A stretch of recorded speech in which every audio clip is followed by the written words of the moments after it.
deep fracture in the Earth's crust slashes across 700 miles of California. The San Andreas Fault. It borders both San Francisco and Los Angeles and creates one of the world's most dangerous earthquake zones. Scientists are racing to find ways of predicting the next disastrous movement of the fault. When will the great earthquake strike California?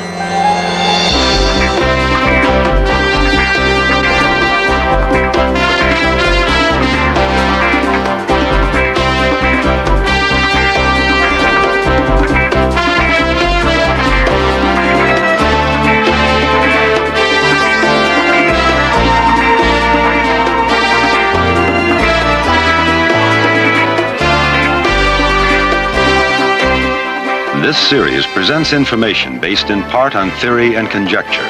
The producer's purpose is to suggest some possible explanations, but not necessarily the only ones, to the mysteries we will examine. California is famous for its warm and sunny climate. Its diverse lifestyles and spectacular vistas are as varied as any other land on Earth.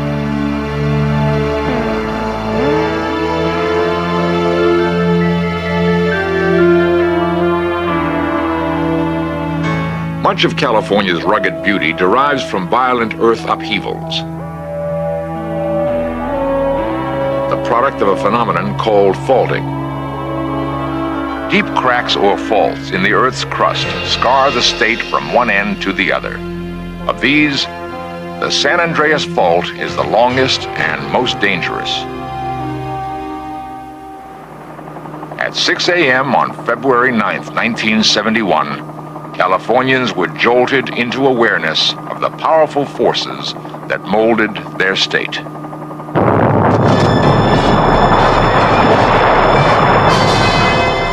A sudden earthquake just north of Los Angeles caused massive devastation. 50 people were killed in the collapse of 2 hospitals.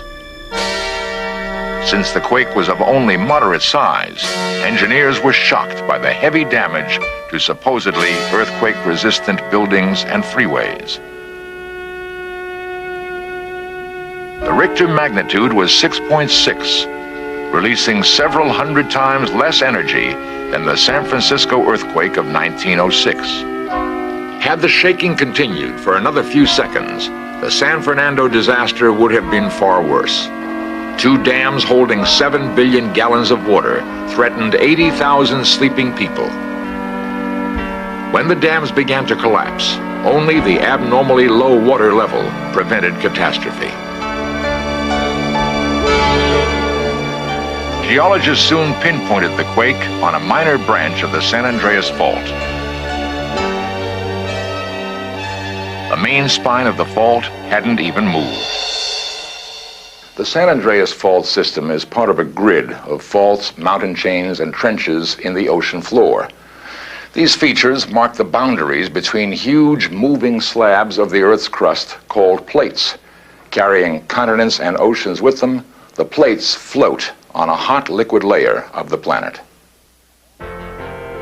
Along the fault in California, 2 plates slip and grind against each other due to movement deep within the Earth. Dr. Tim Hall has studied the San Andreas Fault for 15 years. I visualize the San Andreas Fault as a 700-mile-long vertical curtain of clay that runs the length of California down to a depth of about 10 miles that separates 2 moving plates from each other, the American plate and the Pacific plate.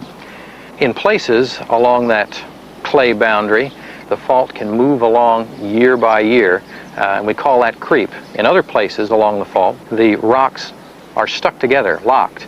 A large amount of energy gets stored in these surface rocks, which is released periodically by sudden large earthquakes. With its many branches, the San Andreas cuts a broad swath through California from San Francisco, Oakland, San Jose to Los Angeles.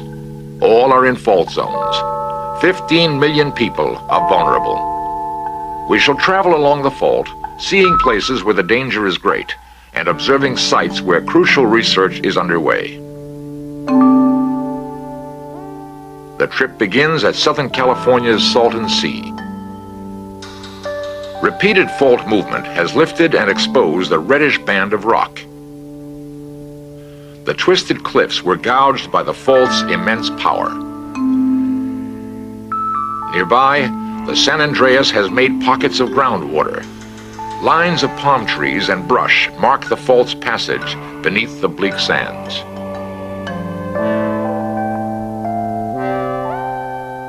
Outside Palm Springs, 2-mile-high mountains were thrust up by millions of years of fault movement. The fault skirts the Los Angeles basin. Its numerous sub-branches, including the one which shook San Fernando, threaten more than 10 million people. North of Los Angeles County, the fault carves a broad valley.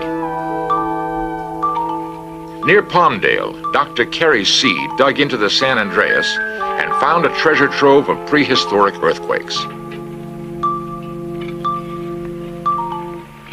Using carbon dating, each event is identified. The fault goes down through many distorted layers, which mark earthquakes going back to the time of Christ. The intervals between major quakes range from a maximum of 300 years to only half a century. The earthquake of 1857, largest ever recorded in Southern California, shows up as a sand blow, where sand and water spouted from the earth in an eerie fountain.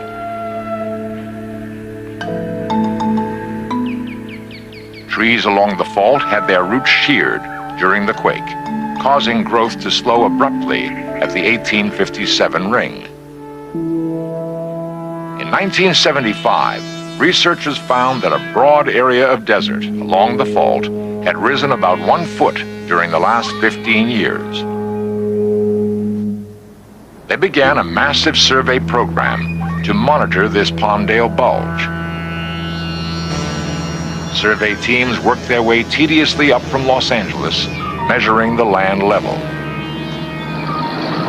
Ominously, part of the bulge recently subsided. This pattern of uplift and collapse also happened before the devastating Alaskan and Chilean earthquakes. In Southern California, the pattern occurred once before without an earthquake. Does the Palmdale bulge reflect a harmless cycle or warn of a major jolt on the San Andreas fault?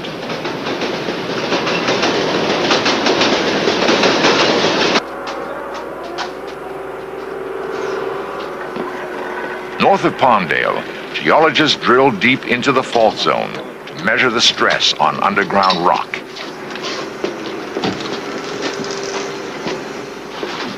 In hope of finding a new way to forecast earthquakes, the researchers pump water into the drill hole.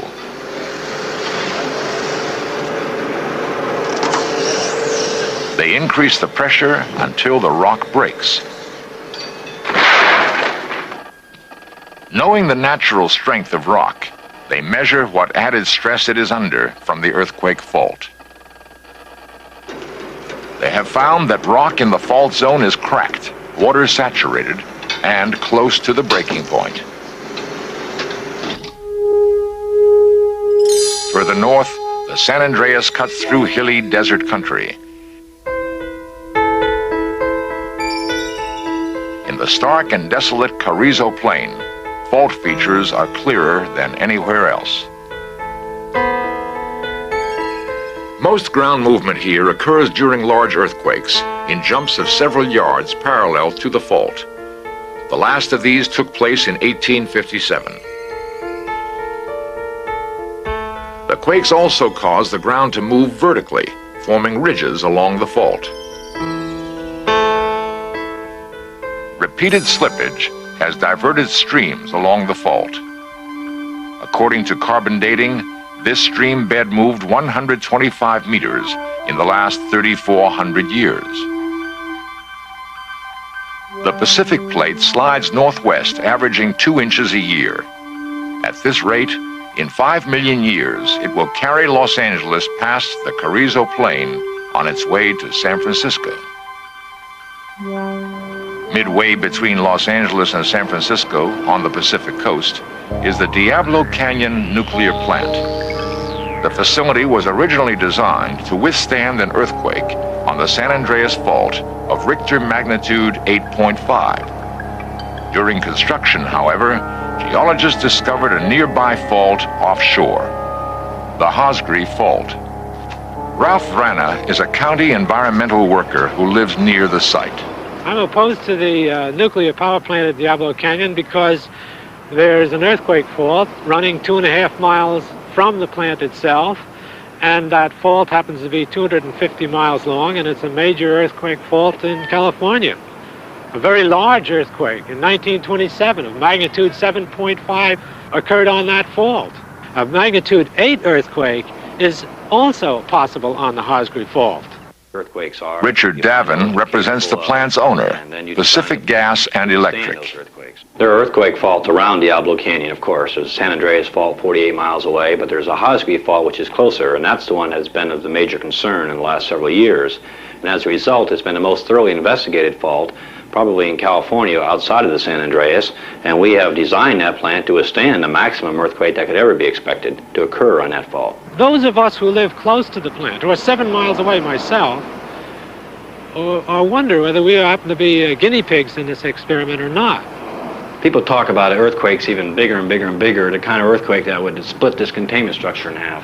I think when we got that kind of an earthquake, we've reached the end of the world, because before that would happen, California would be in the ocean.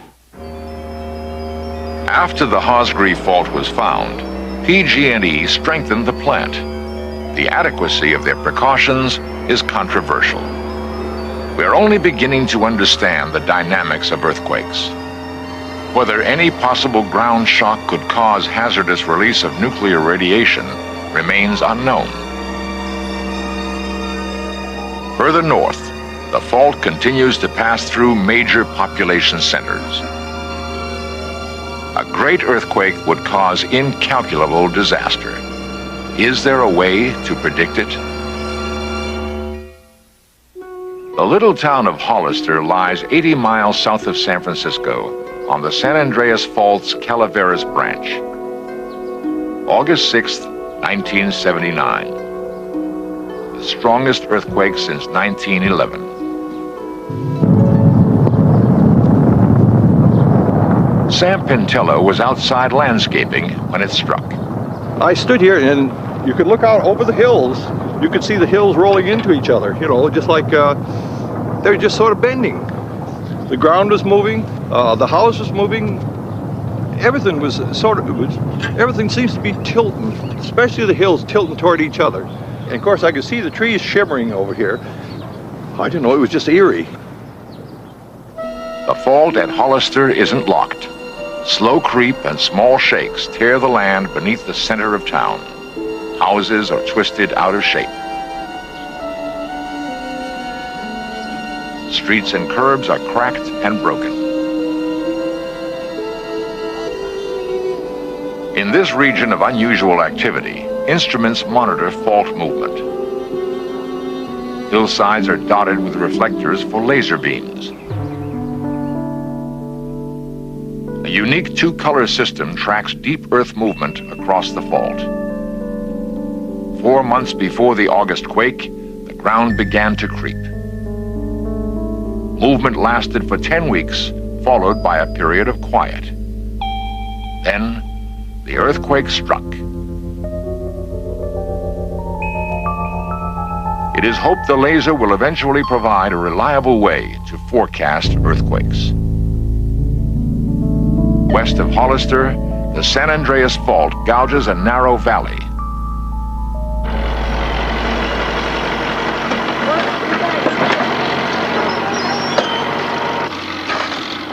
Geologist Tim Hall supervises excavation into the fault. We're looking for a record of earthquakes in California before recorded history. And the way that we do that is look for layers that have been displaced by the San Andreas and attempt to date them. The goal of our study is to predict how often the San Andreas will move in the future. On the northern San Andreas, the earliest known great earthquake occurred in 1838. only 68 years before the 1906 disaster. If such a small interval is typical, the next major shake may be overdue in the Bay Area.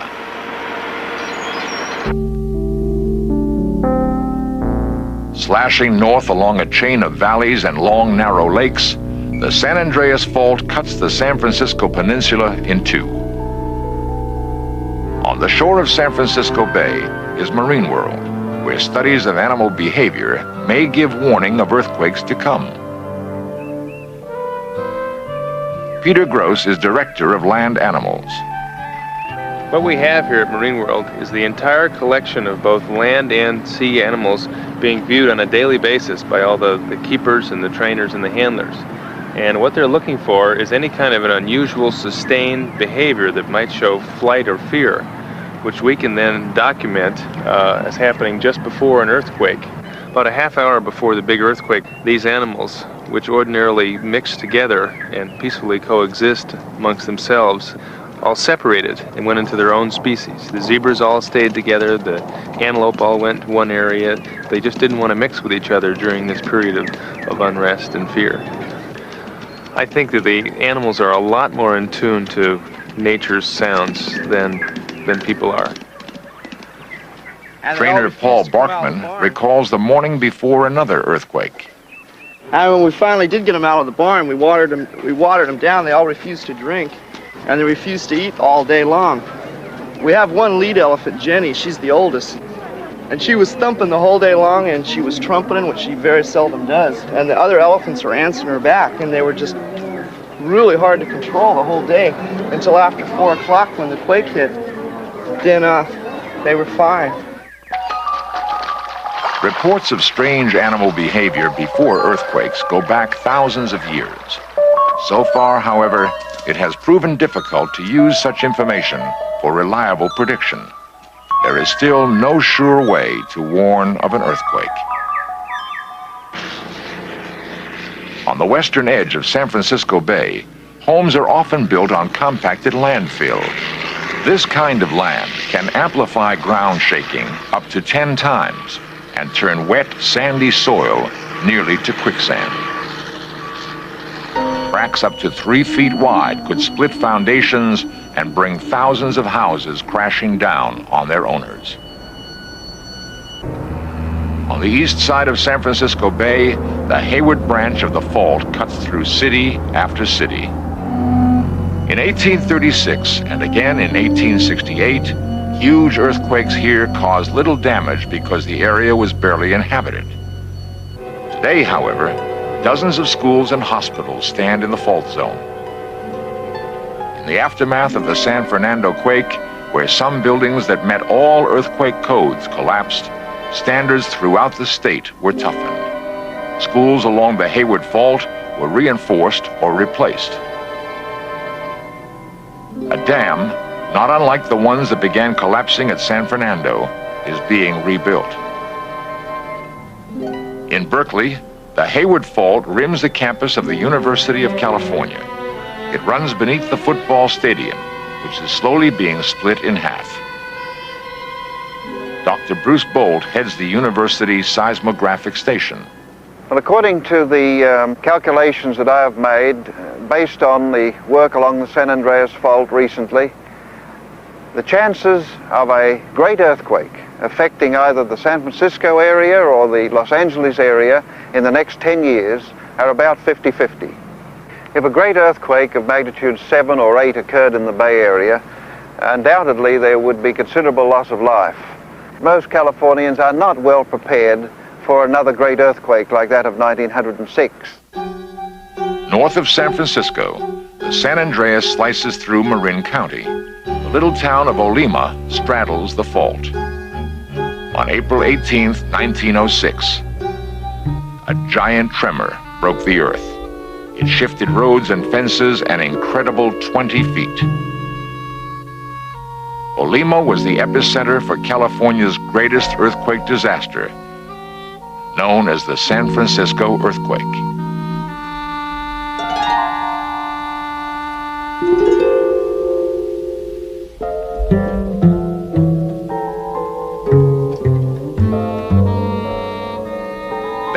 claimed 700 lives.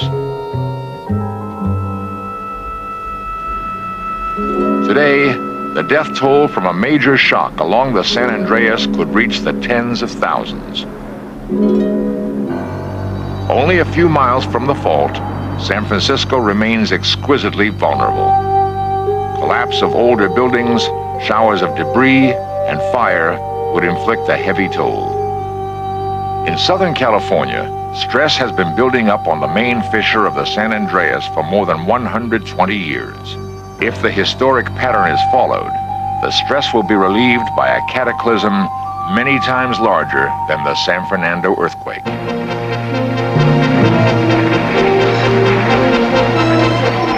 It is frightening to imagine that disaster multiplied 100-fold. Thousands dead, families homeless, firestorms raging out of control. 1906 type disaster would cause unimaginable chaos, but earthquakes recorded in Asia and Alaska dwarf any yet seen in California. Perhaps we have yet to learn the full power of the San Andreas Fault.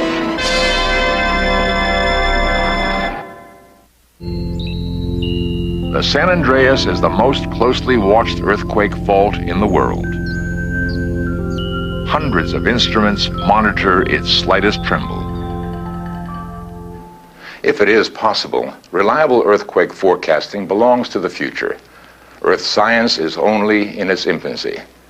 The forces that mold our planet and cause the ground to shake beneath our feet remain mysterious.